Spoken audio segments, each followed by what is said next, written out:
It probably won't surprise you to hear that Max Verstappen was the fastest driver on the first day of pre-season testing ahead of the new Formula One season, and he was looking pretty good, very much like the two-time world champion he is.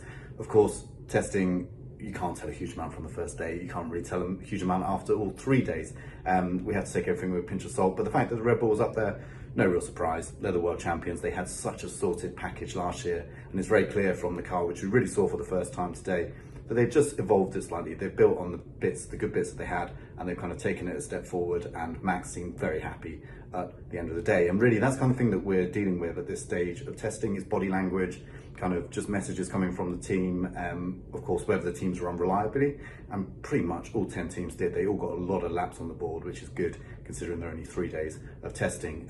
In second place was the Aston Martin of Fernando Alonso. So again, underlining that maybe these times aren't necessarily what we expect to see when we get to the first race. He was only 0.02 of a second off Max Verstappen. Now, if that's the case in Bahrain in qualifying, that would be a huge achievement for Aston Martin, but I don't realistically think it will be. But still, it was a solid start for them, and Fernando always likes to make a statement, and I think putting up in the second fastest time, albeit in much more favourable track conditions towards the end of the day compared to when Verstappen set his time, is still just a little kind of confidence boost for that team, who are clearly aiming quite high this year.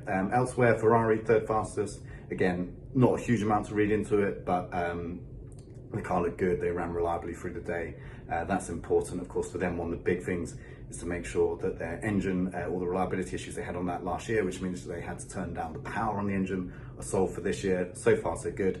Still early days, but yeah, you tend to notice the teams that are struggling much more at this time in testing rather than the teams that are near the top of the timesheets. Another team that didn't seem to have too many problems were Mercedes. Of course, Mercedes did not live up to their very high expectations last year, but so far so good this year. The bouncing, which they really suffered with, certainly in testing and in the opening races, the first 5 or 6 races of last season, seems to have been cured a little bit this year, and they seem to be able to run that car in a bit of a happier place than they were before. But again, to try and read into whether Lewis Hamilton and George Russell will be in the title fight this year, way too early to tell.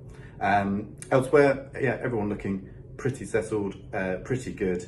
Really, it's about building up an understanding of the cars at this time, working through setup options, understanding when you change like wing level or when you change the ride height, what does it do? We're cycling through the different compounds of tyres, understanding how they work, how to treat them over a race distance. These are all the things that are going on, and with differing fuel loads, different engine modes, it's really hard to tell who's actually quick and who's not, because that can make a big difference and completely skew the times. So we've learned little bits. We've kind of seen that everyone is on track. It's built the excitement certainly for the new season, but we'll have to wait for the next 2 days to see how things unfold. Thanks for watching ESPN on YouTube. For live streaming sports and premium content, subscribe to ESPN+.